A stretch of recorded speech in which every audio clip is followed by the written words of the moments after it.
everyone. Welcome to the Booze and Boobs podcast. I'm Rachel. And I'm Katrina. Thanks for joining us today as we talk about some of our favorite horror movies. We created this podcast as a way to give women more of a voice in horror. Men dominate most industries, especially film and television. And that also goes for podcasts. We'll focus on female characters, motivations, or just expectations placed on women in horror, even if the situation is happening to a man. We're excited you're here, and we hope you love it. Now let's get to today's movie.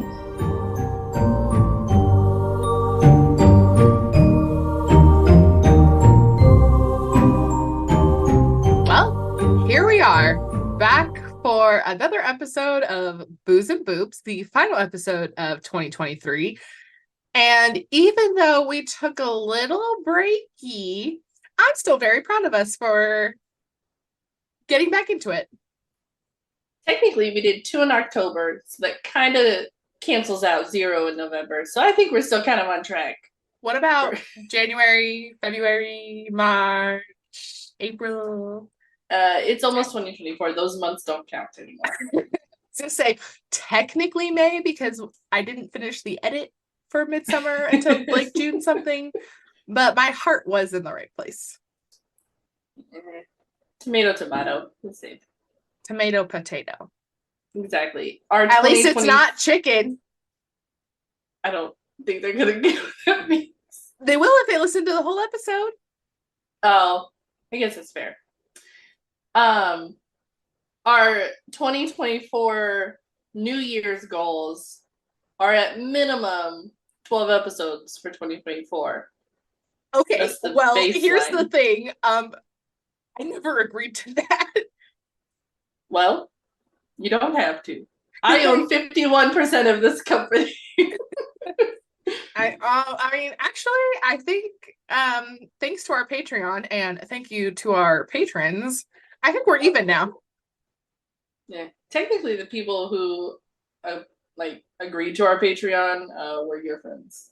So nobody I know has subscribed. But nobody I know has commented, at least. True. So, balance. So, anyway, sure. We will resolve to publish 12 episodes. Who knows when? We don't know what. It took us forever. It honestly took us so long to pick what movie we were going to do for November that now it's Christmas. So, exactly.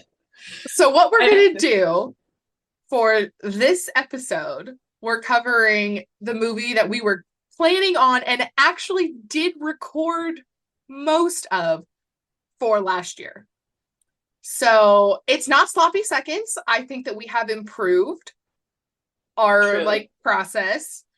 But we couldn't think of anything new, so we just went back to last year. Back to black. Black Christmas. Oh, that was a good one. Thank you. It's all the word games we play before and afters. Back to Black Christmas. I love that. Also, I've been watching The Masked Singer, and one of them sang that song. So is Tom Sandoval the diver? I don't know. I was watching season 3. Oh, I don't know. Starting from the beginning. Oh, is this your new special interest? You picked The Masked Singer. Well, this is my easy to watch. I don't have to focus on. It's kind of background, kind of like one of those.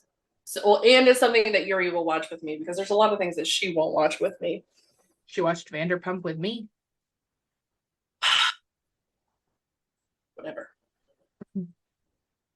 Yeah, so kind of a lot has happened for both Katrina and I since our Halloween episode. Thank God all of that is over. So I don't know. I know that a lot of people I do like Christmas and I like the holidays as a concept, but listen, I've made it 300 something days. Can we just get the show on the road? I'm over it. It's exhausting.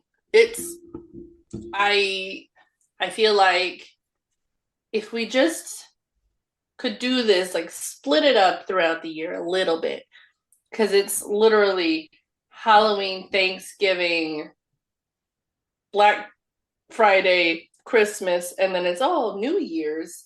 And then it's like literally nothing until 4th of July. middle of February. Well, Valentine's Day, but that's really not like family. Katrina just called me stuff. single. I'm sure there's a Labor Day or something in there that you missed, or Memorial Day. I don't know which one's first. You don't know which comes first, Memorial Day or Labor Day? No. I just know one's in the spring, one's closer to the fall. I have no idea which one is which. Okay. Well, Memorial Day's in May. That was my guess. And Labor Day's in September. There you go. So, wow. Spring okay. And August. September. Oh, I meant fall. Shut up. We're cutting this out. I'm editing it. We're not. We rock, paper, scissors to see who is going to. Don't say we scissored. Oh, no. Sorry. Wait, no, not the scissors. Anyway, so our movie that we're doing is Black Christmas. Oh, gosh. Okay, side note, because we have to do our like 15-minute rampant before we actually start talking about anything. Mm-hmm. It was a thought that I had that just in everything that was going on, where I was like, I'm gonna have to talk on this fucking podcast again that I moved again. I knew you were gonna say that. You did it. I didn't. So for Rachel, yeah, still alarms, but so many alarms. But I thought I was gonna have to move, and I was not doing well thinking about that. That I am not moving. Now I don't know how I feel about that either. So we're just in a lot of emotions. So what we're going to do is talk about murder and conspiracy and gore and friendship and child abuse and cannibalism and all of the above. How could I have missed the cannibalism? Really though, I was waiting for it. It tastes like chicken. Come on, that was our whole thing. Oh no. Before we started recording, I broke a glass because I was cooking something in the microwave that didn't have a plate. So like I'm just a mess all around. Yep. Katrina can't pop popcorn. I literally, and you know what? I take pride in my popcorn because I always tell Yuri 2 minutes and 10 seconds is perfect on our microwave. And I fucked it up. And now I don't know how to identify myself. Not the perfect popcorn maker anymore. You can identify yourself as co-host of the Booze and Booze podcast. Let's get to it.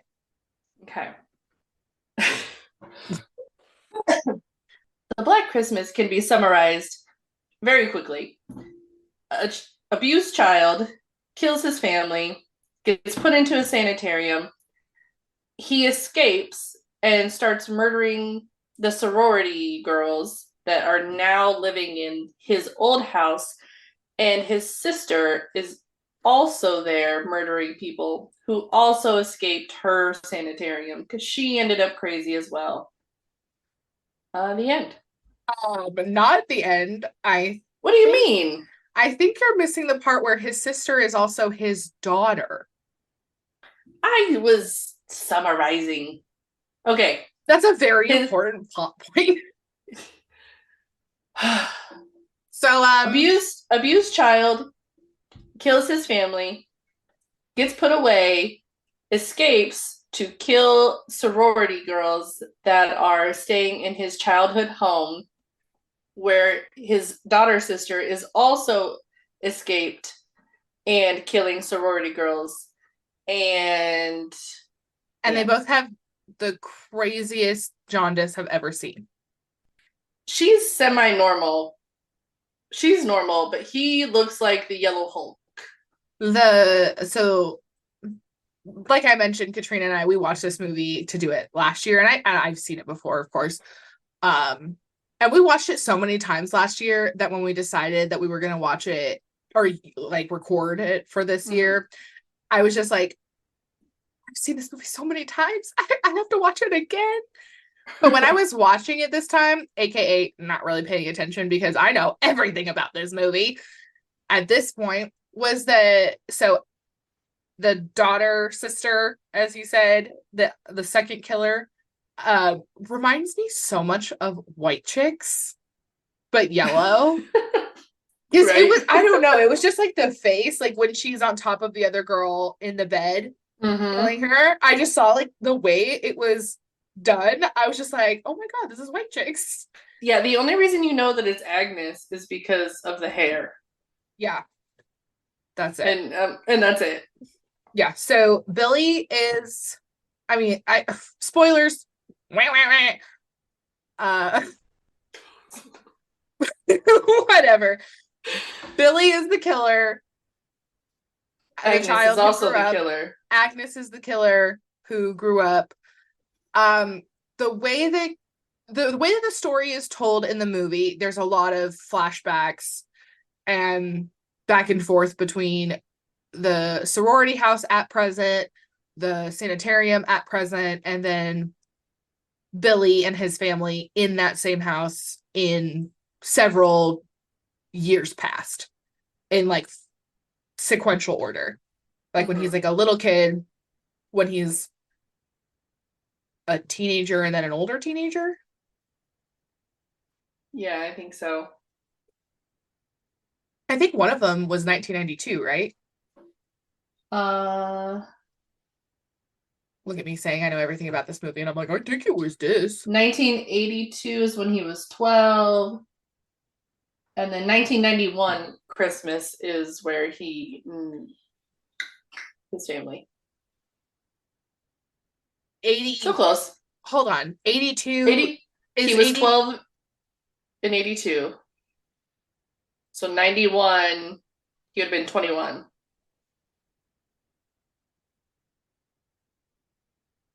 I Is mean, I that guess so. mathing? Okay. Let's, A young adult. I guess.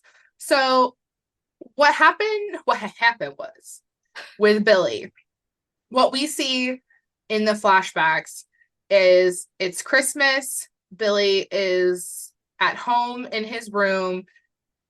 His mother has a boyfriend, and the boyfriend is coming to the house to I don't know if this was the plan, but what happened was the mother's boyfriend killed Billy's father, and he saw it.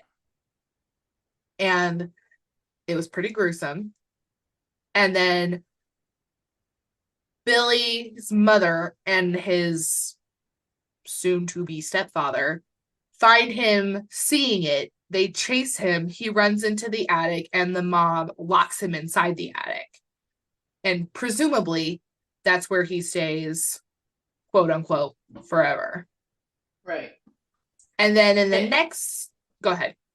I was just saying, and the part about seeing his father die, other than that alone is traumatic, is like his father was the only person who actually loved him and would like give him a present. And his mom just treated him like shit because Billy reminded her of his father. And she hated him, obviously, because she had her boyfriend kill him. So add to that, now he's locked in an attic and he's being treated like shit for his whole life. And are we presuming the jaundice happens because he's not let out? He doesn't get sunlight? No, he was yellow when he was little. I can't remember. They said it was a liver disease in the hold on. I think they talk about it in the beginning. They might. I really don't care. He's yellow. He has like a severe liver disorder.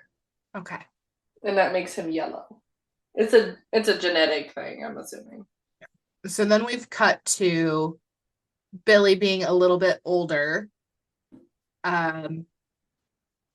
Billy's stepfather passes out on the stairs while Billy's mom is trying to have sex with him.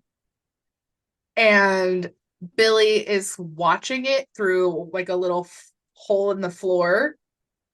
And then Billy's stepfather passes out mid coitus, and Billy's mom is not done. So she decides she will finish. So we do not see exactly what happens, but we know that Billy's mother goes up to the attic where Billy is in a rocking chair and undresses.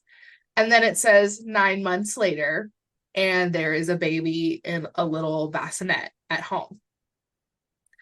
And Billy's mother looks up toward the attic where Billy's like, he must be moving around because like the chandelier moves a little bit. And then Billy's mother just goes, she's my family now. And it's gross. Yeah, she just has such hate for Billy that she should have just like put him up for adoption and he would have been better off. Like, even if he ended up in the foster care system his whole life, he would have been better off than with his mother. Yeah, it is really gross. And then the next little clip that we'll get of Billy is Katrina, you said he must be like 21 or something. Mm-hmm.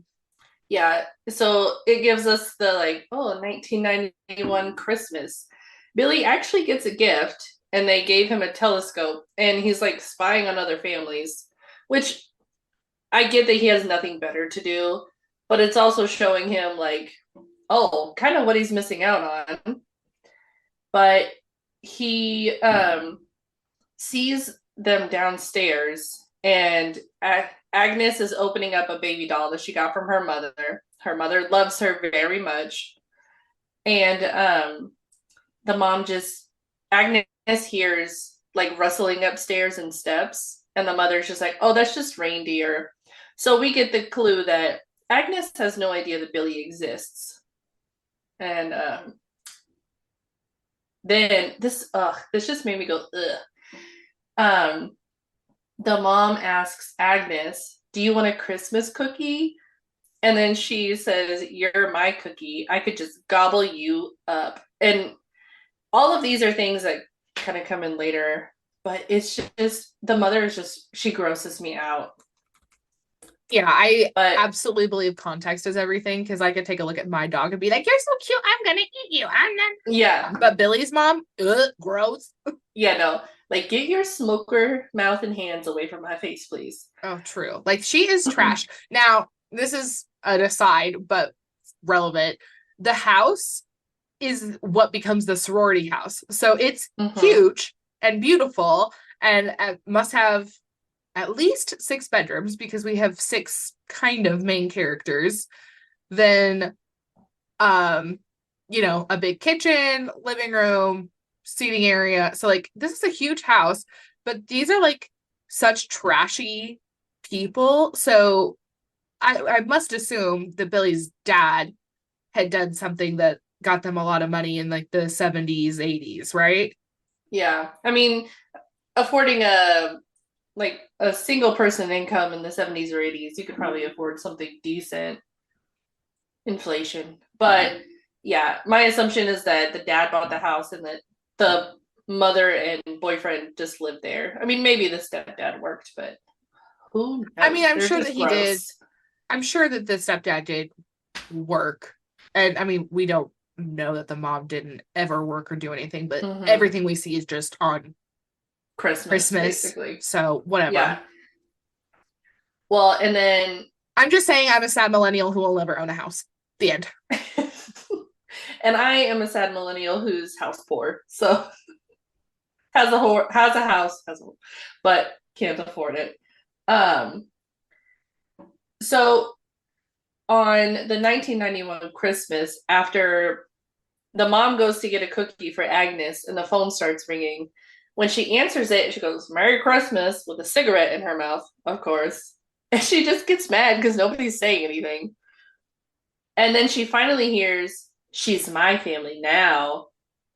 And then she screams Billy, and runs into the living room. Well, guess what? Uh, why are you laughing? I'm not. I did. That's the only proper way to say Billy. Jessica. It wouldn't be as funny if it wasn't you, because you say that all the time. It's just such a good line. I know. That movie is really great. Anyway, sorry, interrupted. Go for it. All good. Um, so the parents run to the attic, being like, "Where's Agnes?" Well, she's in the living room, and he's stabbing her with like a bag over her head, which is how they kind of killed his dad. They put a bag over his head and hit him with a hammer. And then we see him take out her eyeball and eat it. Not normal. I don't think that helps with jaundice. Um, so the father tries to attack him. He stabs the father through the eye. There's a whole lot of eye gore in this movie. Yeah. And then he strangles the mother with Christmas lights. Very festive. Drags her to the kitchen. And this is a scene I was like, oh, okay. He like is hitting her with a rolling pin, and like the whole counter is like bouncing, and like he's strong. He real strong. But anyway, he bakes Christmas cookies using her back skin. And when the police show up, Agnes is crying, and Billy is just dipping his quote unquote cookies in milk, just chowing down. So, yeah, we have some cannibalism, some abuse, and some incest. Feel good holiday classic. What else could you ask for, honestly? Yeah, so what we'll get into the plot of the movie, which is very straightforward. We didn't mention this officially. Black Christmas is a remake of the 1974 Black Christmas, which was the first movie that actually used The Call is Coming Inside the House, which was made more famous by my favorite, When a Stranger Calls, which I like that movie a lot, if you guys didn't know. So I was just bringing it up. But we're discussing The Black Christmas from 2006. It stars Katie Cassidy, Michelle Trachtenberg, Lacey Chabert, Mary Elizabeth Winstead, and also the aunt from My Big Fat Greek Wedding who goes, "It's okay, I make lamb." So just to put that in there. But all to say, though, everything that we're going to get through is murders done by Billy and Agnes, who really never had a chance. I don't sympathize with them so much, but you know, if we're getting this backstory, it is really awful. Yeah. And it's, you know, the system failing people, because after the 1991 murders, like Billy's put into a sanitarium because he's crazy. Agnes, I think, was like put up for adoption, but it didn't work out because she ended up being crazy as well. And they just so happen to escape on the same Christmas, which I'm like, how did they? Are they allowed to write letters? I don't know how that works. Did Billy ever learn how to read? I don't know. I'm sure he learned how to read. He was school age when his father died. I think he was 5. School age? I was reading when I was like 2, 3. Not everybody reads at 2. Well, I know that, but it's tough. It's tough. So Billy's in a sanitarium. Agnes is in a sanitarium. The house, I'm assuming, goes up for sale. Somebody buys it, turns it into a sorority house. The movie opens up actually at the sorority house in like present day 2006, whenever this was made, I'm assuming. And it kind of just is showing what the house is now.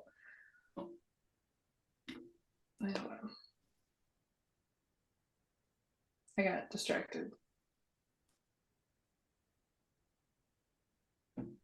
I just did something funny. So we open up with the sorority house being decorated for Christmas. So obviously we know it's Christmas. And we see a girl, her name's Claire. She's sitting in her room drinking some wine, writing a card to her sister Lee. I have to point out, especially the last time I was watching this, it's the fact that Claire brought a bottle of wine to her room with the corkscrew, and she's just opening that sucker like right in her room. And I have no shame in this whatsoever, but I'm just like, yeah, that girl didn't want to share. She's like, this is my red wine. Pouring it out on the floor while she's doing her little wrapping. I love Claire. Only child. I'm sure she must have been she grew up as an only child though. Babe, so I'm like, babe, the whole point of this is that she's not an only child. Listen, she basically grew up as an only child, okay? Well, so did I. And now you relate to it, so ta-da! Well, no, because I'm jealous that she died. Well, yeah, and she was the first one. I know, she didn't have to deal with any of it. Honestly, it's either I live or I'm the first one. I don't want to deal with the stress if I'm just gonna die. Let me be first or let me live. That's just like every day. Let me deal with this. I don't want to deal with the stress. Just let me die. But yes, and I wanted to make a note. So you put in your notes that we see somebody under Claire's bed who has long blonde hair, and I rewound it a couple times just when I saw that this last time, and I never particularly noticed it. And then I looked again, like right when she was getting the bag over her head when she gets murdered. Where did you see the long hair? I would have to look at it again. I don't know. I thought it was like you could kind of see it over the eye of whoever was under the bed. I guess I just didn't notice, or I must have been looking in the wrong spot. But well, I didn't notice it until the last time that I watched it. Because the first time that I watched it, I thought they were in the closet. But it was just like the vent moved some stuff in the closet. And then it was a red herring because she was under the bed. Agnes was under the bed. Yeah. I mean, I do have to agree with you that it must have been Agnes, because the way that the movie does it, like I know I said that there's like the flashbacks, but there's also the like present of Billy being in the sanitarium at Christmas, because everyone, like the orderly, the guard, and then the hospital Santa, like give us a little bit of his backstory before we actually see it. Right. That way they can like hype up like, oh, this is a scary guy. Billy, this is a bad guy. Yeah. He's crazy. And then he escapes. Then he does bad things. Who's shocked? Not me. No. And if they made a movie, I'm not surprised. So Claire is in her room trying to write a letter to her sister, Lee, and Agnes puts a bag over her head and stabs her in the eye with the pen she was using. And it was quick, easy, breezy, done. Yep. That was the opening. Good little introduction death. Yeah. And at this point, then we go to where Billy is introduced inside the sanitarium. The orderly is passing out cookies and milk. Merry Christmas. Happy holidays. Blah, blah, blah. Can't forget the candy canes. Oh, yep. There were candy canes for sure. Those are weapons. Yeah. And a Santa who's supposed to be finding the children's wing wanders into the maximum security wing. Now, we did see, like, when the orderly was coming in, like, a carton of milk fell off and it, like, caught on the door, so the door didn't close all the way. But I just don't see at any point in this, like, gray, drab setting that the Santa would have made it at least this far thinking, this is where the children are.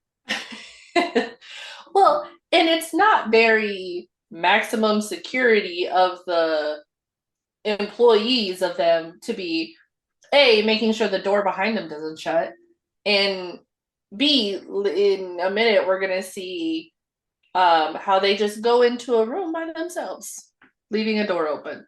Well, they just don't close doors. Well, yeah, and because we talked about this the last time we were recording it, that the orderly is going down, passing out his stuff. Then the Santa comes in and we see boots and hear the footsteps. So, we get all spooked out. And then it's just like the Santa being like, oh, I thought I was going the children's wing. And then we go to where there's a guard at the end of the hall who has been facing this direction the whole time. And I'm pretty Yeah. sure that the Never said guard anything. would have been aware if a Santa was coming that direction, like for a reason. So he could have been like, hey, buddy, you're in the wrong area. But no, Yeah. we only have the orderly and the Santa talking. And then the Santa brings up something about, like, isn't Billy Lenz here? And then the guard pops in to give like a little flash of lore about him. And I'm like, what? What? They just had to have, that's what the script said, they had to have somebody to talk to about Billy. Well, there we go.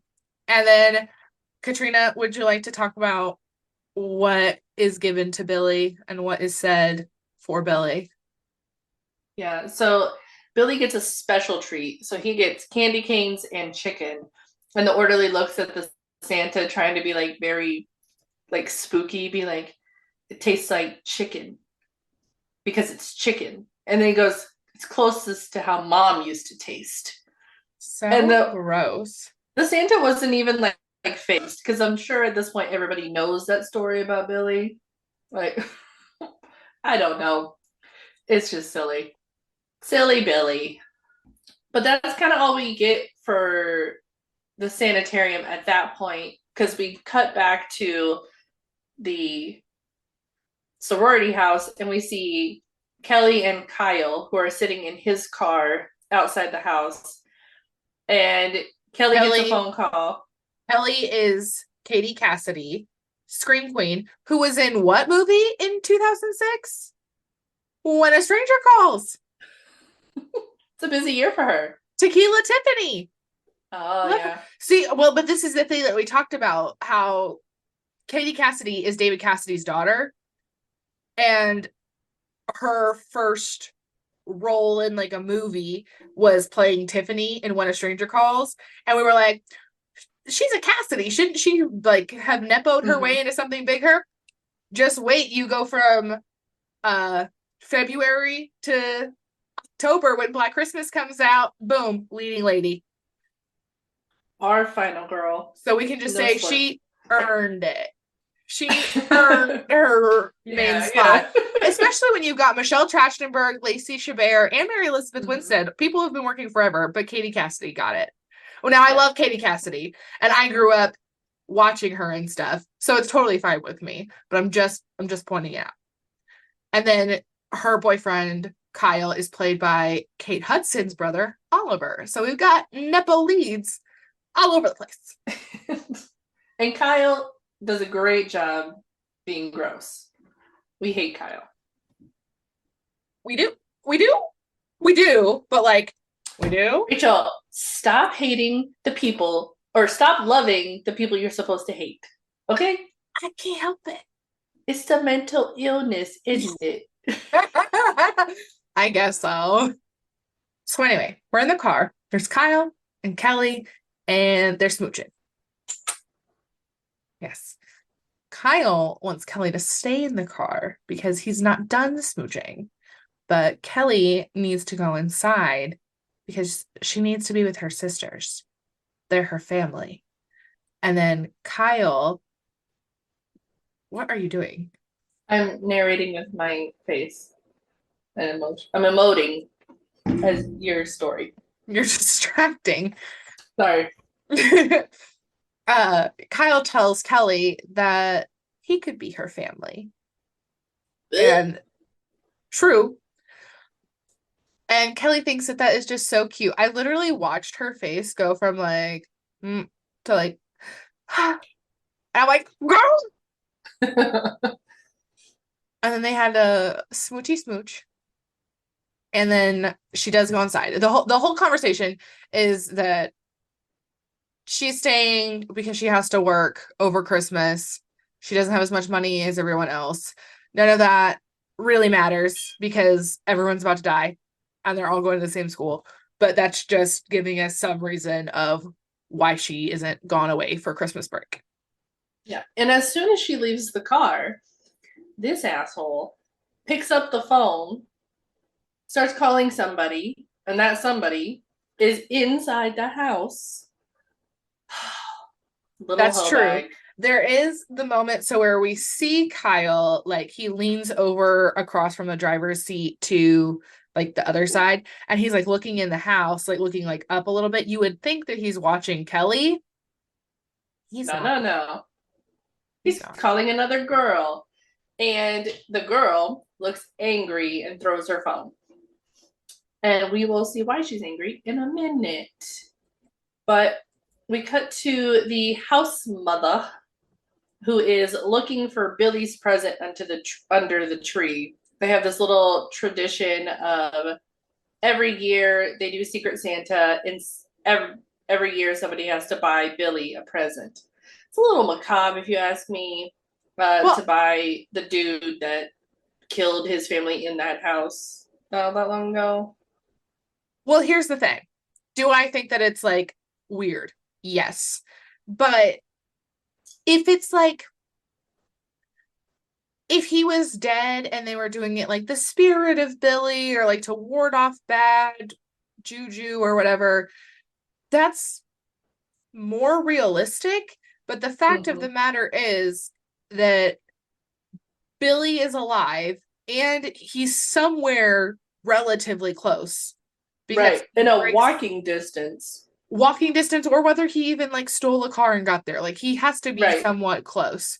So my question is because Mrs. Mack, the house mother, later on she says that she's been there for like 7 or 8 years or something like that. Like she's been there for a while. Mm-hmm. What have they been doing with this present that this college girl spends her money on Right? every year? Like, I think if this gift to Billy was like a gift for the house, Yeah. we need light bulbs, we need Soap. We need yeah, paper towel, anything. yeah, Like a cute something. decoration. Yes. I can see I that, yeah. I can see that as being something because, you're giving it in good spirits to ward off evil spirits. It's something that helps the house and it's something that just does whatever. So It's a silly little game at that point. It's yeah. not. So that's just my question. Why Yeah. were they doing that? But I'm in agreement with you on that. but while Mrs. Mack is searching under the tree for Billy's present, we're introduced to the other girls. And I feel really bad. I don't remember almost any of their names. I know there's a Dana, there's a Lauren, there's a Heather, obviously Kelly. Lee comes in Is later, and there's is a Megan. Megan is the one that was talking on the phone with Kyle. oh yeah. Okay, so Megan's with Kyle. Dana is Lacey Chabert. Gretchen from Mean Girls. Is Melissa Michelle Trachtenberg? I just know I don't know actors. I just know the character names. I think Heather is Mary Elizabeth Winstead. Let's I'm go with that. looking I'm looking at this and I see oh, okay. Well then we go into it where we say Lauren and Kelly are together. So Lauren's the other girl. The other girl that we didn't Mm-hmm. write the name down because she wasn't one of the it girls in the 2000s. Sorry. There's also another girl, like the red herring weird girl. Like, oh, they put a pretty girl in glasses so that in 2006 that makes her the weird girl. Yeah, and she had like a low ponytail, like a George Mm-hmm. Washington ponytail. Yeah, Eve, and there's Eve. Yeah. That's her name. So yeah. It's like whose line is it anyway? Everything's made up and the points don't matter because this is a slasher film and everyone's gonna die. Yep, they're all dead anyway. So we are meeting everyone. We've got the girl who's obsessed with her phone. We've got the alcoholic. We've got the goody goody. And then we've got the, you guys, I just want everyone to have a good time. Yes. Tag All the yourself. bases are covered. Which one are you? Rachel's the alcoholic. Okay, well, I wasn't going to say that first, but you can pin me then. I pinned you, you can pin me.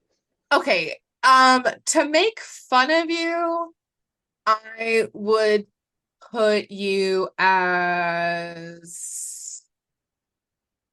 Michelle Trachtenberg, who I think is Michelle, because she just like had an attitude, but I liked it.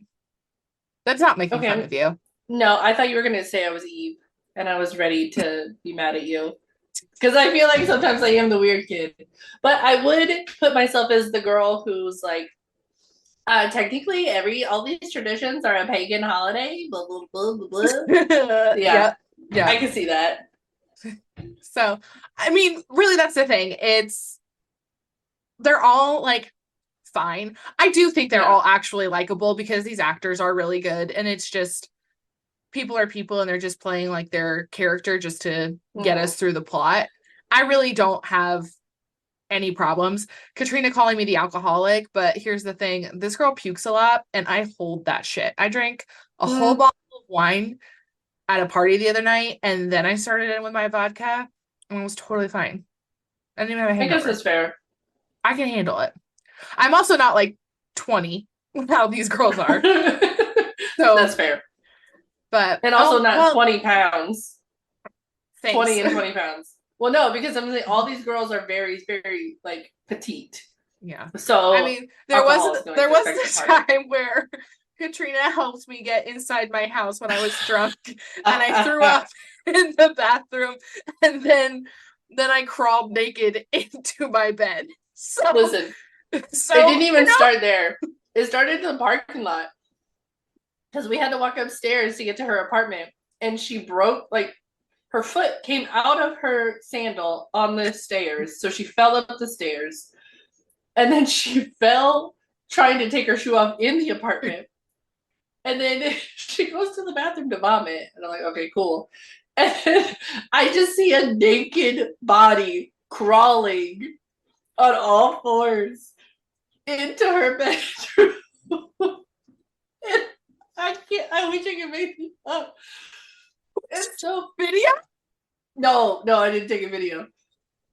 But I went into the bedroom and I see she has a very tall bed. So she's on the floor trying to crawl up her bed. She just wants to lay down. Very memorable moment for me. And then I walked Cinnamon, her dog, and I slept it off on the couch to make sure she didn't die.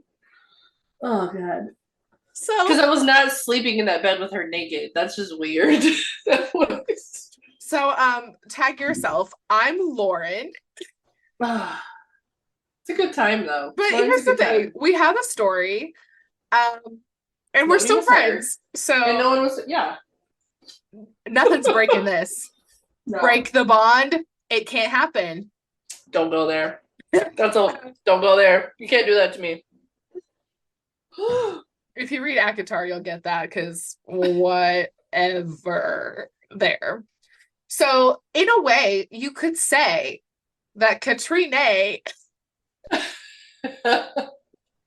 anyways, Katrina and I are sisters with the closest bond that you could ever have.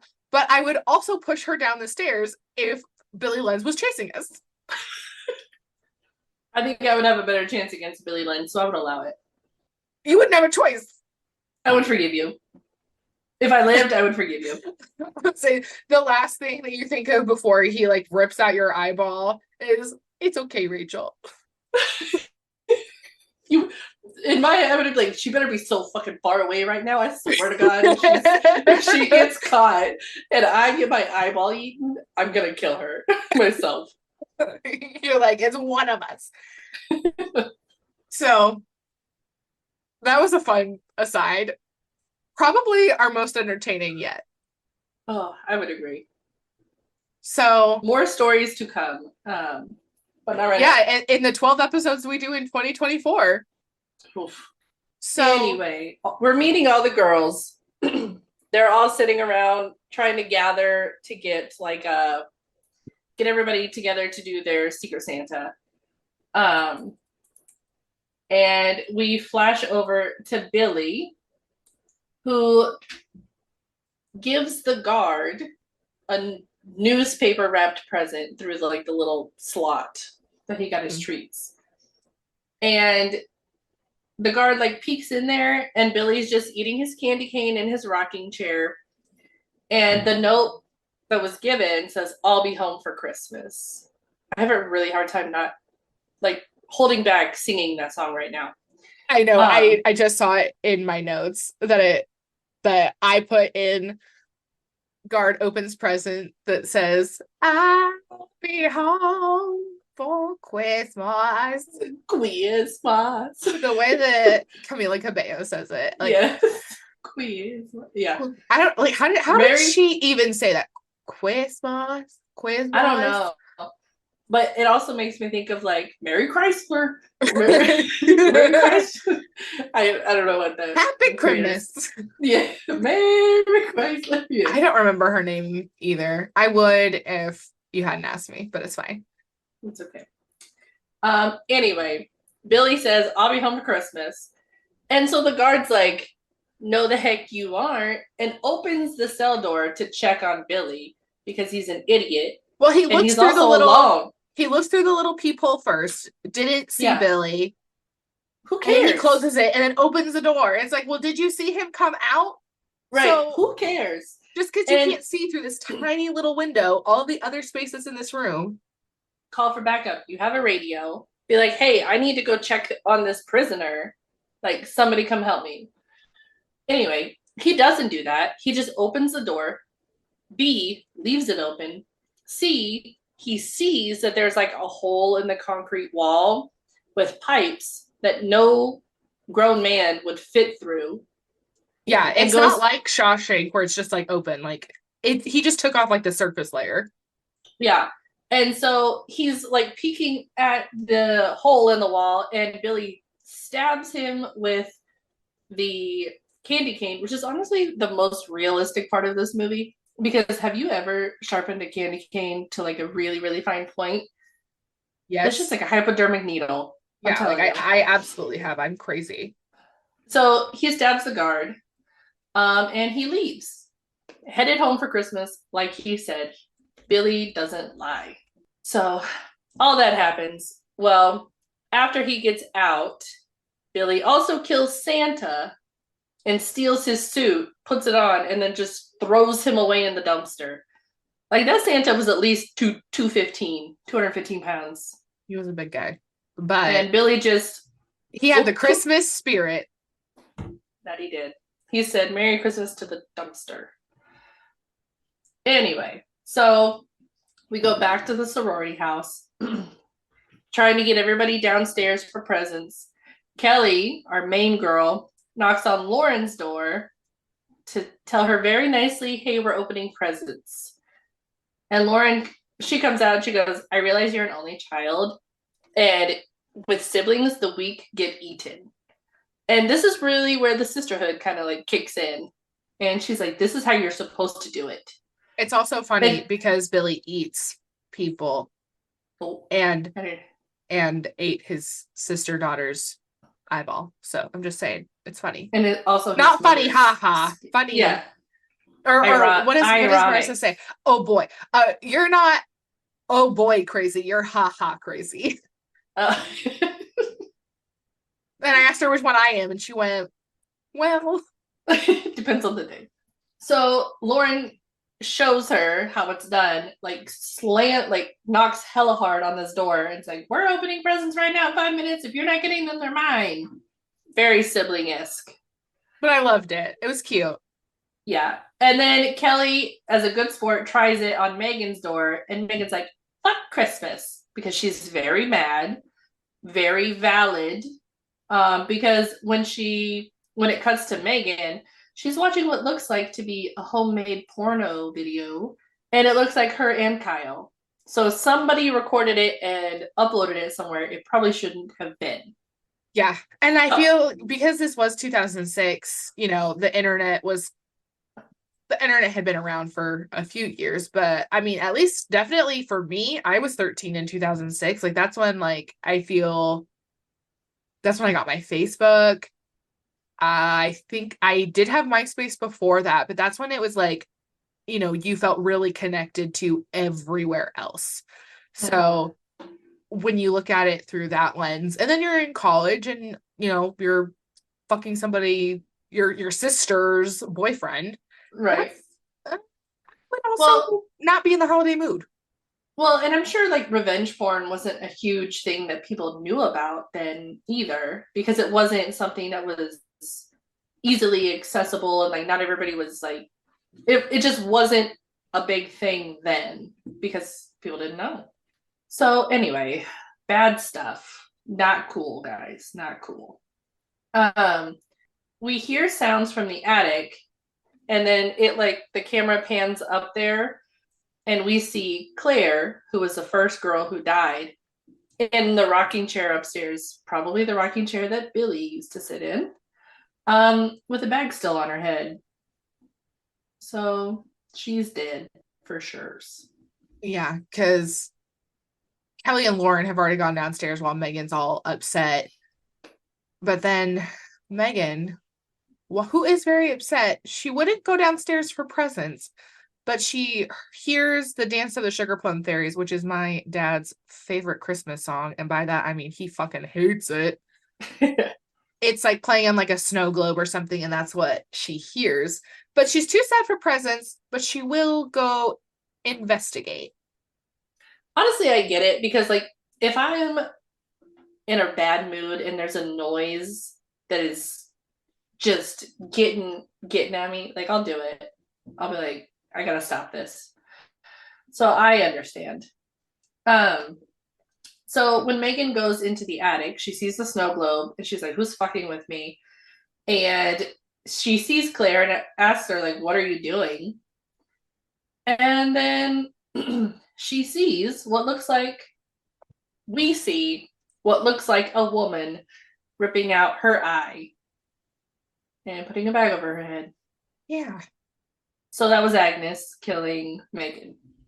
Dun, dun, dun. Yeah, we can definitely agree on that.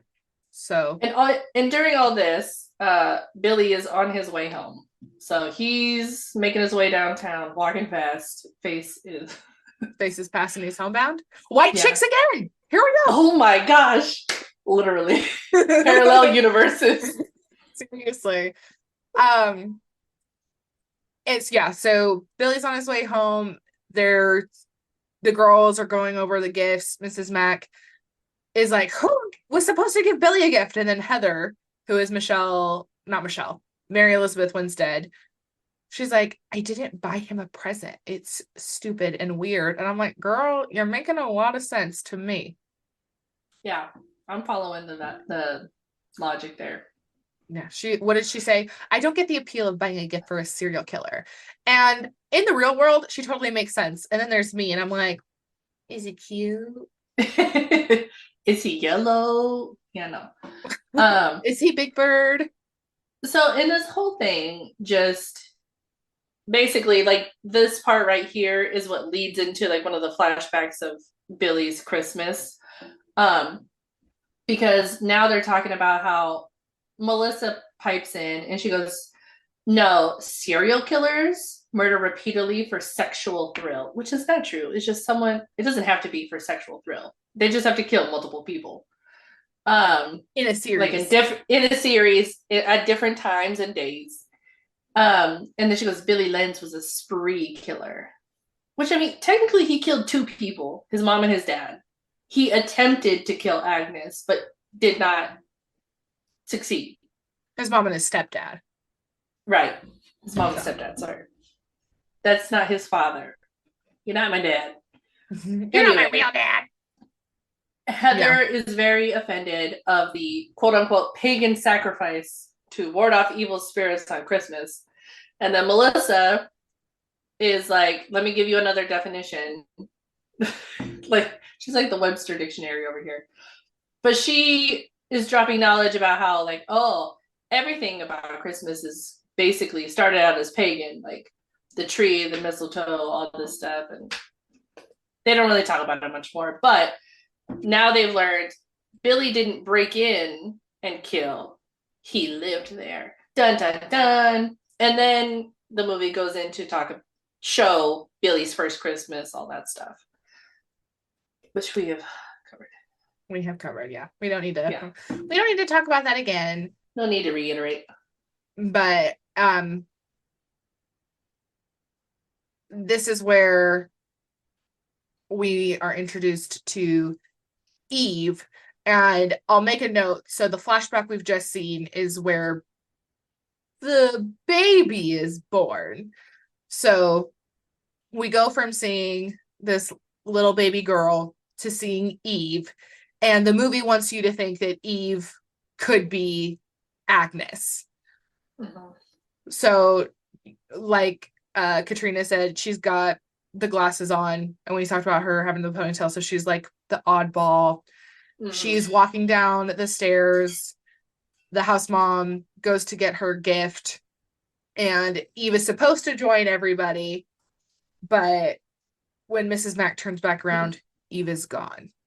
Yeah, and Eve gave Heather her Secret Santa, which was like a glass unicorn. She's like, because I know you like the Bible and stuff. What? What does a unicorn have to do? Anyway, it's just funny. But it was Unicorns are in wrapped the Bible. Are they? Yeah. I don't know. Yeah. Oh, well, that makes sense now. Anyway, it was wrapped in newspaper, old newspaper, which is a red herring. But later we find out that the newspaper was just in Eve's bedroom because Eve had Billy's old bedroom. So, but just before that, they got a phone call, and it's just like weird breathing and stuff like that. And Kelly's like, someone's in trouble. And then she hears someone say, someone say, you're my cookie, and I'm going to gobble you up. She's my family now. Basically, all the things that the gross mother used to say to Agnes. And then just ends the phone call with, get out of my house, I'm going to kill you. Fair enough. I'm out. Like, I would like to leave now, please. But like every good Christmas movie, they're snowed in, which we will find out later when they actually do try to leave. But when they check caller ID, they said it's from Claire's cell phone. So they think maybe Claire's playing a prank on them. Which on the first phone call, I'll give it to you. If it's one phone call, it's weird. Maybe it's a prank. Second one, maybe not. Oh, and after Eve leaves, she didn't get very far. She did.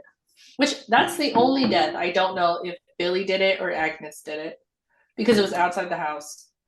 So I don't know if Billy had made it home yet. So we start opening gifts, and Melissa tells Lauren that Claire gifted her a music box that plays Dance of the Sugar Plum Fairies. And then we see outside someone climbing the house.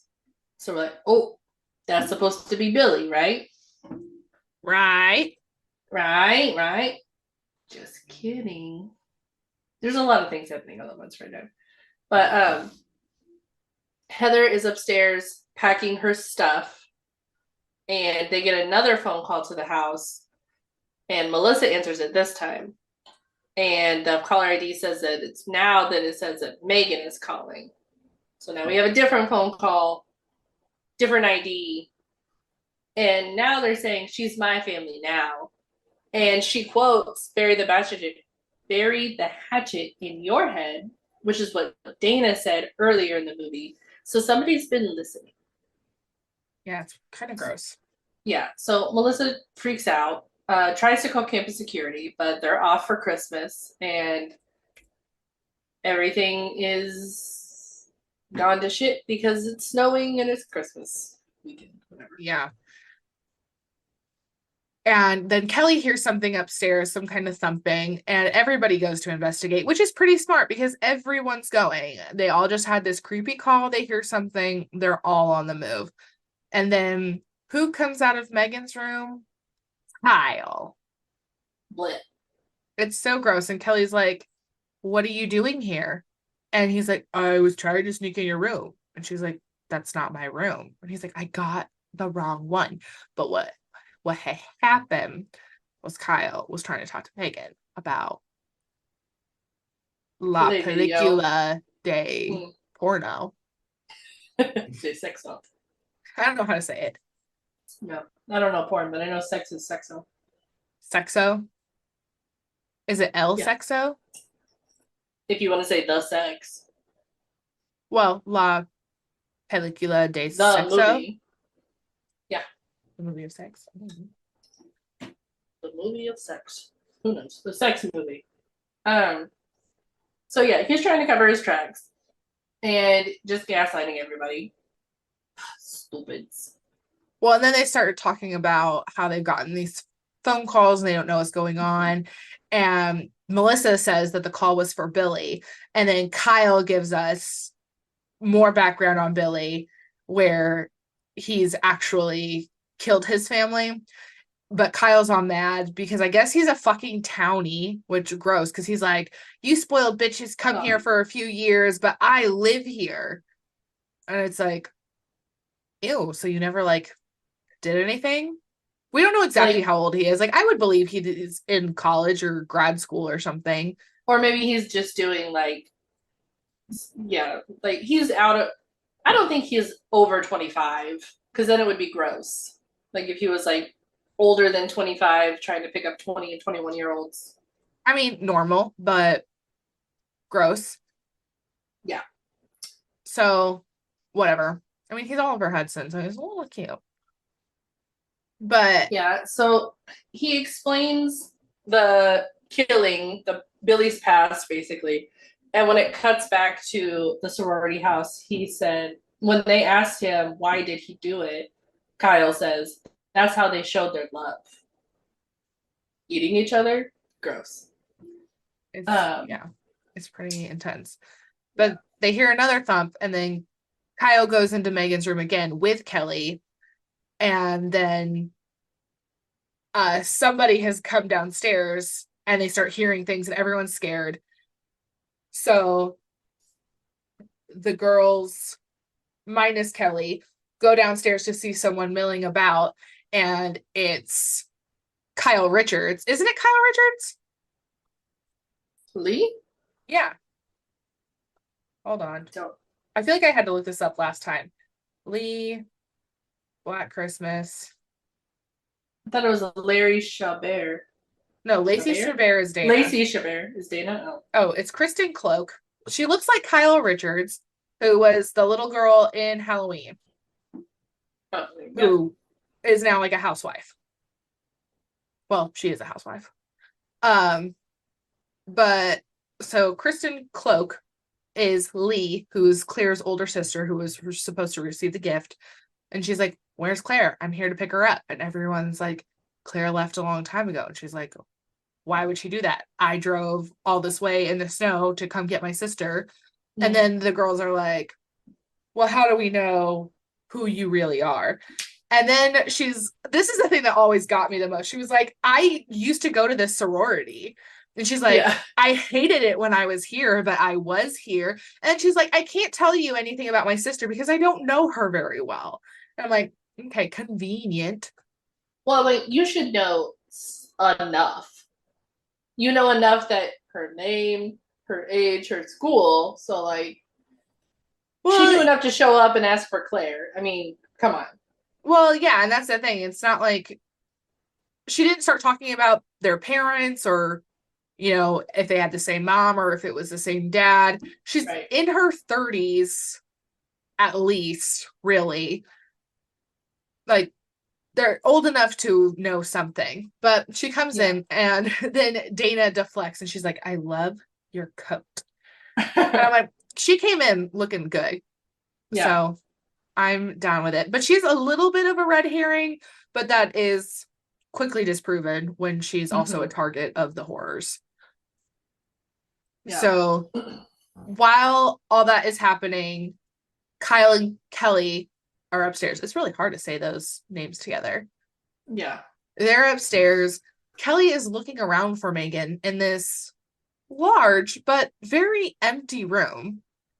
Mm-hmm. And Kyle's trying to block her computer, but then the power goes out. So Megan's laptop that was on like a screensaver, which it was a screensaver of like a flying eyeball, which is also strange. But if you were curious, the movie really wants you to focus on eyeballs. And then the screensaver goes down and it reveals la película de sexo. Yeah, which I don't know why she would leave that up on her screen. But I get it. It was 2006. Nobody really thought about, exiting out, minimizing things, locking your computer. So I get it. But Yeah, so yeah, that was no bueno. So they start fighting, obviously, again. But everybody downstairs is still like suspicious of Lee.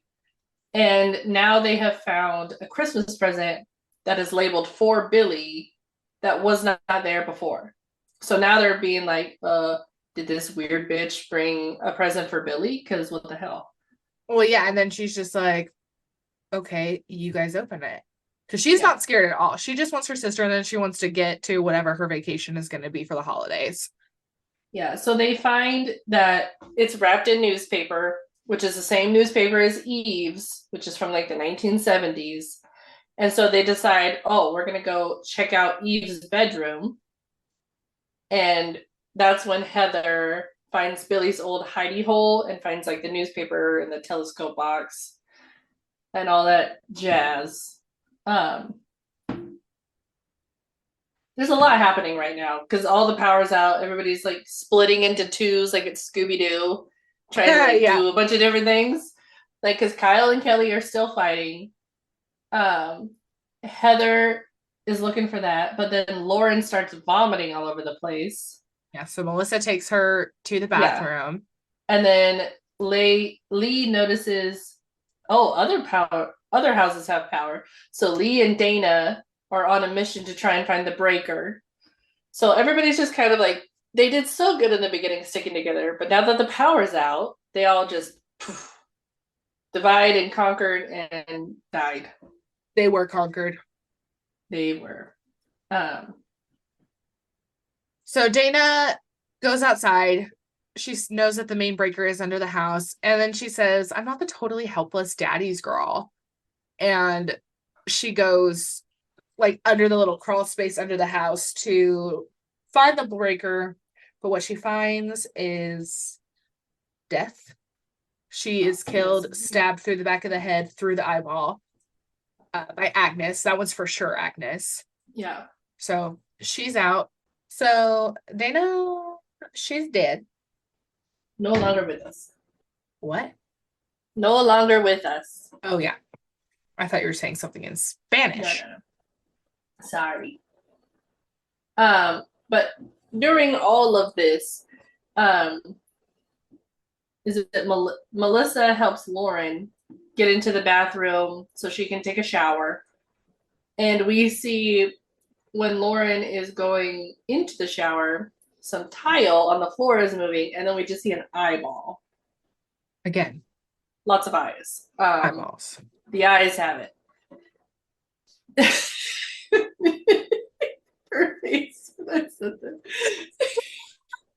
It was like disappointment and like laugh funny all in one. I'm disappointed in myself. That was a really good one. Thank you. Anyway, so we get the obligatory butt and side boob shot. And peeping Tom. I'm assuming this is Billy at this point. Well, it could be Agnes. She could be a peeping Samantha. I don't know. I was thinking of Tammy. Peeping Tammy. We love Tammy, but we hate Tammy. If that makes sense. You know what I mean? You know what I mean? Watch #1,000 Sisters and you've read ACOTAR, you know exactly who we're talking about. Yeah, you know who we love and who we hate. Yep. Then Lauren takes her shower, and then when she's done, she does not crawl, but she puts on her comfies and then gets in bed and passes out, and I identify. That's how I would want to spend a horror movie. Drunk and or sleeping. If I was in a horror movie, that's how I want to be. It's less stressful, like you mentioned. That's what I'm saying. Like, just either take me out first, in my sleep, whatever, or let me live. Also, I don't know how, like, is the person under the house that is like watching her shower, like, they can't be standing. So are they like I'm trying to picture how their body is positioned, like to be able to look through the floor and be like, Well, this. as we saw at the end, like there's like crawl spaces in the house. Right, but that's And that's not comfortable. You can't stand up. well, no, but I don't think for these two crazy people that comfort was their main goal, babe. Maybe. Oh well. I'm just saying. Have you ever been uncomfortable to look at a pair of titties? Because I have. I guess it's fair. So we're Yeah, you'll inclusive put up here. with some. We don't like killers though. Well, you know what I mean. They get the gist. Heather is still looking at Eve's closet. She finds little baby doll eyes from Eve's little no eye having baby doll thing. Gross. She finds the newspaper. Yeah, and Dana leaves Leah. No. Lee leaves Dana out there and is like looking for Claire now throughout the house. She's checking every nook and cranny possible. It's Lee's fault that Dana died. Yeah, because she should not have been left. Yeah, you can't leave them alone. I know that we know they're in a horror movie, but at this point, the power's out. It's fishy. Okay. Well, really, at this point, what we know for sure, if we're talking about horror movie rules, is that Lauren can die because she drinks, and Kyle can die because he has had sex. And Megan can die because she had sex. Megan can die. Now, it's highly plausible that most of them have, but it hasn't been shown in the movie. So really, we should have only had a couple of deaths here. Yeah, they're really racking up those bodies. But when Leah's looking for her, we get like one of the jump scares where she just finds a creepy ass red Santa, like a red faced Santa in a closet. And I don't know what the like other than a jump scare, I don't know what it was for, but it worked. It was creepy. I don't know, but Heather takes the baby doll in the newspaper to Mrs. Mack and Kelly. Then Kelly's phone rings. She answers. She thinks it's Kyle, but then they hear the Sugar Plum Fairy music again from this mysterious snow globe. And then they realize that the caller ID has Dana's cell number, and then they actually have heard Dana dying. So like all of that is happening at the same time. So it's kind of a lot. So Agnes has a little bit of like a pattern here. She kills somebody, she uses their cell phone, she calls the house, says they're my family now, and she kills someone else, she uses their family. So Dana's now dead. She followed the pattern. Good for her. And at one point, because they got the call from Dana and they heard her struggling, they all went outside to look for her. Which I'm like, good for not going alone again. But then they see that Eve's car is still there. And Kelly falls. And then now they see claw marks. And they try to get into the crawl space, but Dana's body is blocking it from the inside. So they can't find Dana's body. But when they go to check Eve's car, Eve's head falls out of the car. And now we have seen a dead body. Now we know that the threat is real. Threat level midnight. Am I right? You're right. So at this point, who's all dead? The guard, the Santa. Oh, I have a list. Well, I'm smart. Megan is dead. Claire is dead. Dana is dead. Eve is dead. So we're at 6. Santa. Yeah, I said that. Okay. The mother and the father and the stepfather. Well, I didn't include them. I'm just thinking for the girls. Mm-hmm. The present day. So yes, the mother and the 2 fathers from Billy's past are dead too. So technically in movie time, we're at 9 deaths. Yeah. Present day in this Christmas at 6, total is 9. Yeah. So it's a lot of people. A lot of muck duck. Between 2 people. Between Billy. Oh my gosh, what's happening? So would you put this as a serial or a spree? It's got to be serial because it's over a period of time now. Because it's what started in 1991. Now it's 2006. It's 15 years later. So now Billy is a serial killer, but Agnes is only a spree killer because it's one night that this is all happening. Can you be like a serial spree killer? Can you be a spree serial killer? I don't know the rules. Let's ask Randy. Who's Randy? From Scream. He makes the rules. Oh, that's right. So Kelly, in her 2006 glory, she just goes, he's out here. And me over here hating the pronoun game. Oh, who is he? You don't know. No one has decided that Billy has been doing these killings, but because we know Billy is a part of these killings, we're just supposed to connect these dots. No, thank you, Glenn Morgan. I know you directed 21 Jump Street, but I'm not going to be jumping to no conclusions. Oh. She said what she said. I actually used the context clues and understand that she meant Billy. But we don't know that. We don't know that. So Kelly continues playing the pronoun game because she calls 911 to say that a girl is dead and we're positive that she's been murdered. And the cops just say that it's, crazy because of the storm and there was an accident on the main highway, so it's going to be a while. And I'm like, I think murder beats traffic, but it is a movie. And Kelly is giving the address of where they live. And then she's like, it's the second house on the right, which is to pull off of last house on the left. Yeah. So, funny. Yeah, and after the phone call, which I get it. If the police physically can't get to the house, they can't get to the house because of the wrecks and the snow.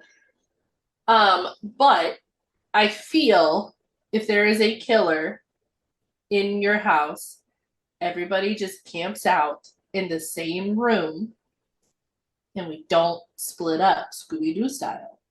Well, you would be correct because what goes next is Mrs. Mack has now decided that it must be Billy. And she says, she plays the pronoun game and it goes, he's home. Yeah. But home is a better context clue than he's out here.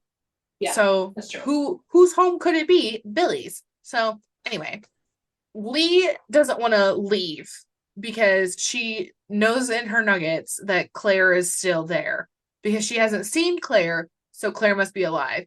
Even though everyone's been running around the whole house and screaming and Claire has yet to be seen, Claire must still be there because Heather, Mrs. Mack, and was Melissa going to go or was it just those two? Just the two. Okay. Heather and Mrs. Mack, they're trying to leave. They're like, we got to get the hell out of Dodge. But Lee doesn't want to leave because she thinks Claire is there. Kelly thinks that they should all stay together and just prepare themselves. So Kelly is, our smart one for now. Mm-hmm. Melissa goes to check up on Lauren, but she is attacked and beheaded by an ice skate because she went upstairs alone. So she doesn't even make it to Lauren's room. Mrs. Mack and Heather are outside. They're trying to get in her car. And then Mrs. Mack is scrubbing her windshield. And through all the snow and frost, then we see from the inside a splatter of red. And then Mrs. Mack opens her door, sees Heather's dead body. Then she tries to run. And then an icicle gets her. An icicle. Of all things. Icicle. Now, it's not to say that icicles aren't deadly and that this hasn't happened before, but I'm like, we got ritual murders happening here, and this girl's gonna go out on an icicle? I mean, I guess good for her. That's probably less frightening of a way to go. Honestly, I think it'd be more believable if she fell and hit her head and passed out and got knocked out by the ice because she struggled just even walking to her car. Yeah, because this whole time the snow and everything hasn't let up. So to your point, Katrina, yes, the weather is bad. It would be hard for the cops to get there. There are accidents, but also just meh. I did think it was funny how when Heather got in the car, Mrs. Mack tried to hand her the ice scraper, and she goes, "What is that thing?" And then she just gets so mad. She's calls her a Southern princess and cusses her out. Yeah, I'm I get it, valid. But back in the house, Melissa yells for Kelly this is what Rachel had mentioned. She goes upstairs, gets murdered, and yells for Kelly. So she doesn't make it, but she made a good effort. Yeah, because Lauren is already dead. Lauren was dead asleep. Then she wakes up because she hears like a struggle. Like she hears Melissa being killed.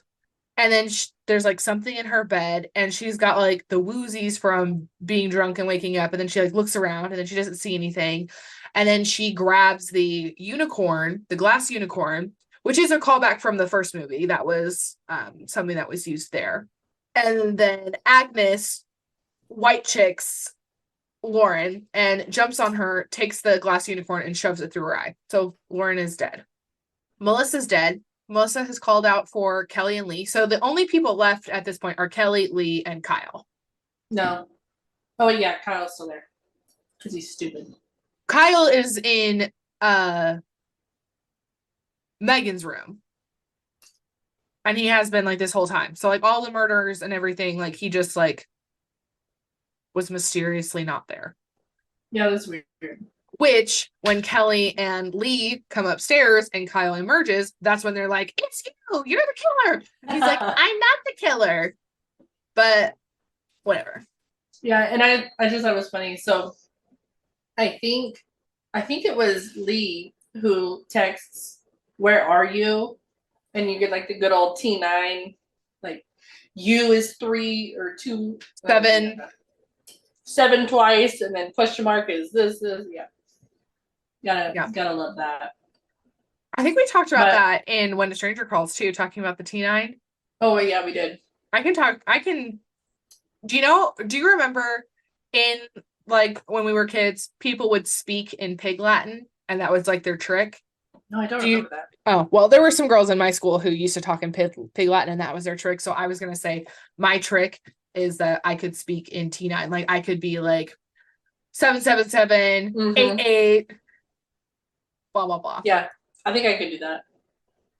Yeah. So then they hear Melissa's phone upstairs, and Katrina's note was, "Why do they all have Christmas songs as ringtones?" And I say, because it was free use. They got them cleared for copyright before the movie.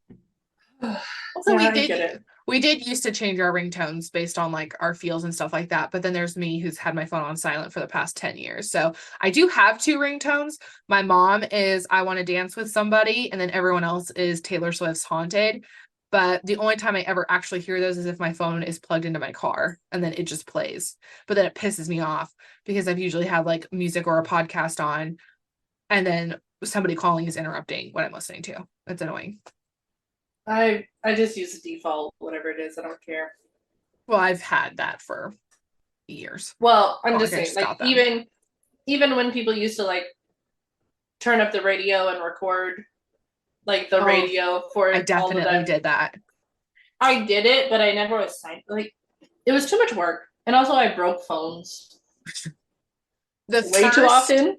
The first ringtone I was ever allowed to purchase, and it was on my first phone, a Samsung camera flip phone. I had the Fresh Prince of Bel-Air theme song. That's what I had. Do you remember? I don't know if you had this experience, but the level of panic if you hit the web browser. I knew that's exactly what you were going to say. Yes.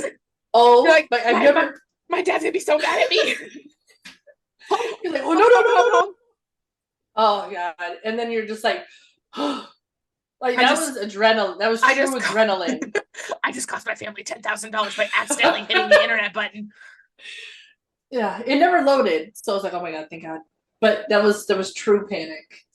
Yeah. Oh. Well, the second bit of true panic comes next when Kelly calls Melissa's phone again, and then Billy picks up, and then he's like, "Where is Agnes?"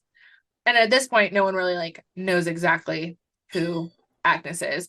And Lee still refuses to leave because until I see my sister, she is alive. And it's like, like, she's dead, girl. A lawyer? Like, because like you can't prosecute a murder unless there's a body. Yeah. Like, Kyle's but trying to get the girls to leave. He's like, oh, ladies, oh, let's go. But then Kelly has to do her little sad orphan thing. And she's like, well, if I had a sister, I would want her to look for me. I'm like, my sister would tell me to get out. truly. And like, you're my sister. I would look for you, damn it.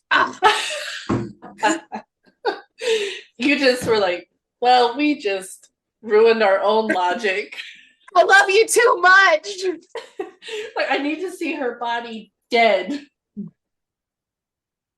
But the truth of that is neither of us would have ended up in this situation. No. So I believe even this episode, the shit we have shared, we're still totally fine. We are final girls through and through. A Virgo and a Capricorn, what are you gonna do? We sacrifice the Taurus. Absolutely. Yeah, we're both even in green shirts. We are Earth signs, baby. Built for lasting. But not for speaking. Ah, it's whatever. But anyway, Kyle, to Kelly's point of like, if I had a sister, he's like, how would you know? You don't have a sister. And then Lee comes in with, now she does. Oh. Because Lee, who has been there for 14 minutes, and when she gave her whole speech, Kelly wasn't even there. Lee and Kelly are sisters now. So. Sisterhood. That's how it works. Yeah. I mean, honestly, they're just girls. So I do completely support them, but because there's no way I'm going to say Kyle was right. But I fully support the next move they make, though, by having Kyle check the attic. I know, it's so funny. Like, oh, yes, please, big, strong man, check the attic for us. You go first. And he's like, are you for real? And I'm like, so. He's going to sacrifice himself. Stop. Well, that's exactly what happens because while Kyle is almost all the way up the ladder to the attic, I almost said the ladder to the adder. You should have just kept going. You would never have let that happen. But when Kyle's almost all the way up there, Agnes pulls him up like the rest of the way, like yeets him. She's a strong woman, like truly white chick shit. And then she eats his eyeballs. Nom, nom, nom, nom. And Lee has climbed up next, and then Kelly's in there. So Lee kind of sees like the tail end of it, and Lee falls through the floorboard. And so she's like dangling there. Kelly gets up there, and Agnes lights these candles. So then we can finally see all of the victims. The decorating. Sure. And then Agnes says, everyone should be home for Christmas. And then she says that they're her family now. And it's like, are we your family or are you eating us? Pick one. Yeah. Having a family dinner is not eating your family. Never gonna look at those little like family dinner deal things the same now. Now that you said that. A family dinner. I can't do it. It's literally Christmas. I love that. Yeah. So Lee's doing Kelly gets upstairs. Go for it. Oh yeah. So Lee is struggling in the floor. Floor/wall. I don't know how you say it, but Kelly knocks over a candle and just finds glass and stabs Agnes, which like good for her. She's the only one that's really gotten a jump on her, really. But karma, because Agnes was stabbed in the fake eye and pulls it out. And I'm like, of course she has a glass eye because fucking Billy ate her eye. Yeah. And like, even to have had the accuracy to get an A and eye socket, she picked the wrong one. And I was like, no. She had a 50-50 chance and she didn't make it, but well, everything is 50-50 chance. Let's just start there.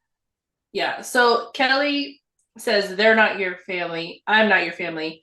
And then Agnes says, no, my daddy's here.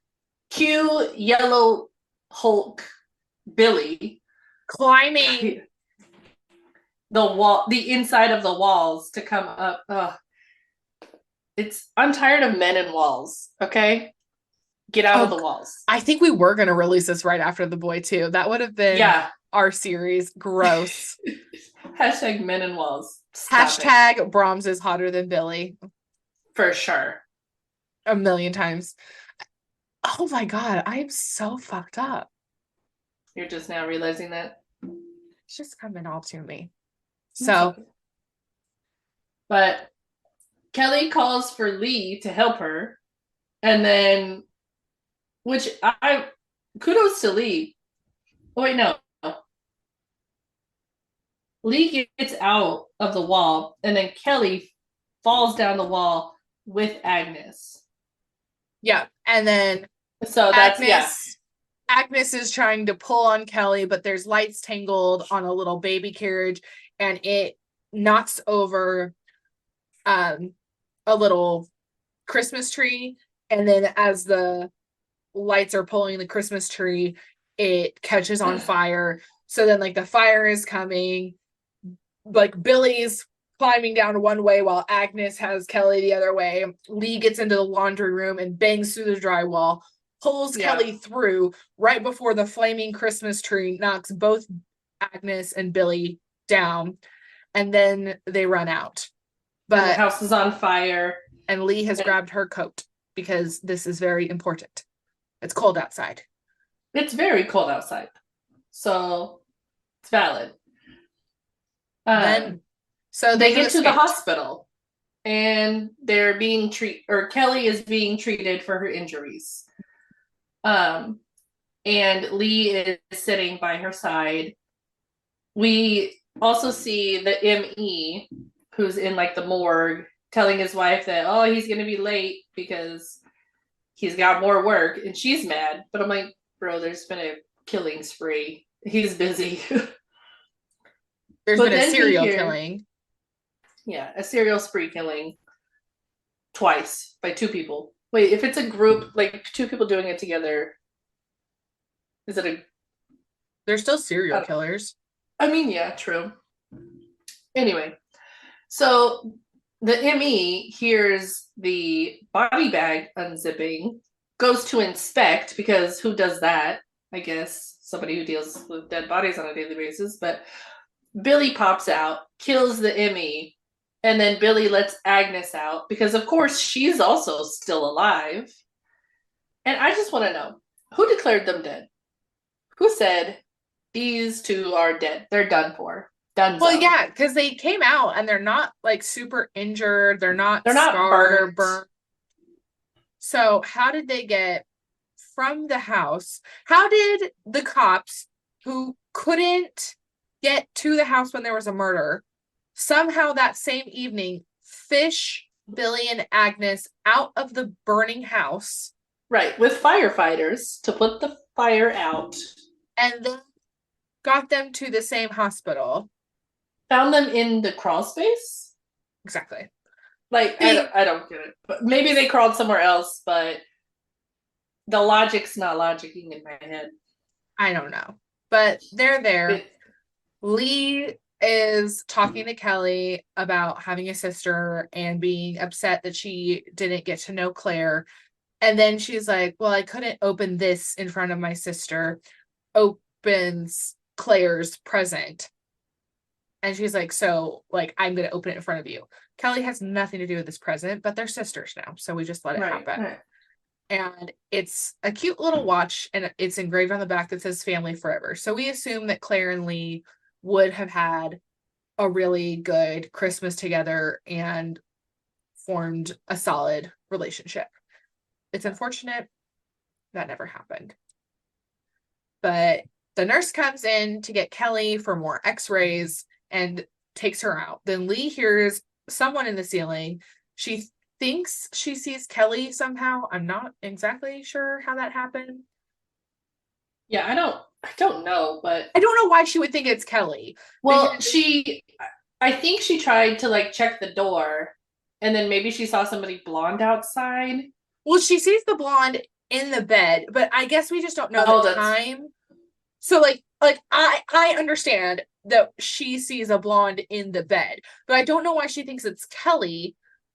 because we don't have any idea of the passage of time. Like x-rays do take a hot minute, and Yeah. we just don't Like know. maybe they forgot something or there was like a hiccup. I don't know. It doesn't really, the last part doesn't really make sense to me So either. So either way, it's Agnes. Agnes kills Lee by snapping her neck and says forever. So Ooh. she was listening. Um, but then Now Kelly's back, but we don't know how Kelly got right. back either. But Yeah, so Kelly's done with her x-rays, but she finds part of the watch in the bed bloody. So she tries to leave and the door is jammed, but then she sees blood pooling up above her in the light fixture, which how did she get Lee up into the ceiling? Jesus Christ. how Anyway, did Agnes and Billy do all the other shit that they did? but Like, I'm like, it's in the that script. stuff is like so soft. You would fall through it with your body weight. Anyway, it's not important. It She happened. hits the emergency button, but the goddamn Christmas carolers are singing, so they can't hear nothing. Mhm. But Kelly fucking like charges up the I don't know what the machine is called, but then The goes clear the to her face. AED. The defibrillator. Yeah, the Goodness. AED. So she's smart enough to get that. She breaks the glass in her door so she can unlock it from the outside. But after Kelly has killed Agnes, we assume shocked, like that she is Right. dead at this point. We don't ever see her again. But then Billy starts like climbing down from the roof thing, which is Mm-hmm. also interesting because even in the attic at home, they never really like tried to join together and do their kills. It was always one Yeah. on one. I feel like for Billy and Agnes's perspective, they could have cleared Kelly pretty quick like that. So, Yeah. whatever. But Kelly's running. An orderly comes out of another room, which I honestly appreciate because I hate the we're running through an empty hospital thing. Yeah. Yeah. So, an orderly comes out. Kelly trips over his cart, and I would say weapons galore, tools galore, but like there's scalpels and scissors and knives and blah, blah, blah on the cart. It's probably like a scrub tech who's cleaning all the instruments. Um, Kelly grabs like a crutch and starts beating Billy with it, but the way she beats him is like Yeah, not a lot of power. there's not a lot of power in there. And then she just throws the crutch right next to him. Just At least trip him. Something. Well, he's already Yeah. on the floor, but then he picks it up and he trips her. So she falls flat on her face. And Yeah. then they're fighting. And he stabs her with the scalpel, but then she gets out of that. And she's like running down the hallway. And then Billy runs down and they're like over the atrium, like the stairs are there. And we see Billy and Kelly fighting a little bit, but then Kelly somehow maneuvers Billy over the stair rail and he falls down I think it's through his back is the way he Yeah. falls onto the star or whatever the tree topper is in the atrium of the hospital, and it impales him. His guts go flying, but it is a really cool shot where we see Kelly at the top of the stairs and the Christmas lights are blinking different colors like yellow, green, purple, blue, blah, blah, blah. And Billy's dead body shadow kind of moves around in them. So I like that. And then the movie plays the Sugar Plum Fairy music, and then we're done. I don't think they needed to kill Lee, to be honest. Well, we had to have a final girl, not final girls. Why not? Because it was 2006. We didn't do that then. Now it's a new concept. Whatever. So that's Black Anyway. Christmas. I do really like this movie. I know that we kind of like went back and forth, but honestly, that's kind of what it feels like when you're watching a movie because it's just, one of them after the other, after the other, after the other dies. Yeah, the first time watching this through, it was somewhat like I was just watching it to watch it, and it really wasn't making sense in my head until the second time. I knew Billy's story. I knew the like sorority girls' situation, and then I was like, okay, I get it. So, yeah. So it's a fun movie. This is what I call like a daytime horror movie. Like I can literally just turn this on and like clean my house or do whatever. I still have fun. I think the performances are good, but it's just like whatever. Yeah, they really, here's one thing is like, I feel like they really developed this character villain of Billy, and Agnes did like most of the killing. And I'm like, we really didn't know. We knew the minimum amount we needed to about Agnes, but we knew a whole lot about Billy. I'm like, you could have gave us some more Agnes so that we can see why she's so fucked. I mean, yeah, she's fucked up because of what happened, but maybe some more story on Agnes. But I don't know if we were just supposed to assume there was only one killer for a long time, and then it was like, my daddy is here, and then we realized, oh, it's two of them. Agnes isn't dead, but we knew. I don't know. Yeah, what did we put? Well, what did you put when you made the list? Like Billy didn't kill any of the girls except Heather, right? Maybe Eve. That's true. That's true because He she killed. presumably was outside when she actually died. Yeah, so Heather and If you that's died it. in a car, it was Billy. If you were anywhere else, it was Agnes. Unless you Yeah, were unless at it was an icicle and you're Mrs. Mac. yeah, she just So he killed Heather and he killed uh Eve. Eve, maybe. We'll And that's decide all we that. know. Yeah. So But I he killed mean, two girls in this whole movie when Agnes is just murking everybody. I don't know. I guess she didn't want anyone else to get the Leave attention. it leave it to a man to take all the credit but do none of the work. I agree. So that's Black Christmas. It's fun. There was another Black Christmas movie made in 2019 that has nothing to do with this type of storyline. It is not really well reviewed. I've seen it a couple times and it's fine. It's a Me Too movie. It has like some interesting things, but I don't want to spoil it. Have you seen it? I don't know if I have or not. You should watch it because I think it's actually really interesting subject matter and the way Okay. it's played out. But I think when you're trying to pull it off as Black Christmas already has its own zeitgeist between the original Yeah. and this one that it could have literally been called anything else. It's just a horror movie on a college campus during Christmas time. That's the Yeah. only thing Okay. that's similar. And technology is involved. There are phone calls made, but like, okay, whatever. Lots of phone. Yeah, lots of horror movies have phones now. Like So, phone calls. yeah. So that's something. Do you have any parting thoughts or any ideas for what we're going to do for January in the next 2 minutes? It's your birthday month. January is my birthday month. It's Capricorn season soon, guys. So watch out. Anyway, no, I don't know. I don't know. We could do like one of my favorites. Like my top two are Rem just say what you're saying. Cut it out. Tremors. I'm trying to. Yeah. So it's either I'm thinking either Tremors or Silent Hill. Those are my Ooh. favorites. Okay. Okay. I know Silent Hill is available for streaming. I don't think Tremors is available. So we'll see. We'll play it by ear. Yeah. No promises though. But we will have one episode in January. We're going to do it. And we have to because it's here now. So tell us what your favorite Christmas horror movie is. Send us an email, comment on our Patreon, go to our Spotify, leave a review.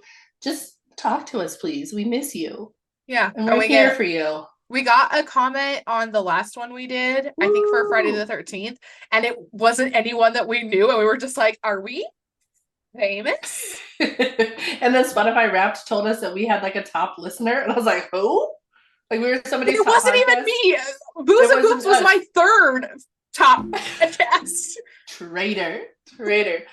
But thank you for listening, guys. We love you. And we'll see you in January.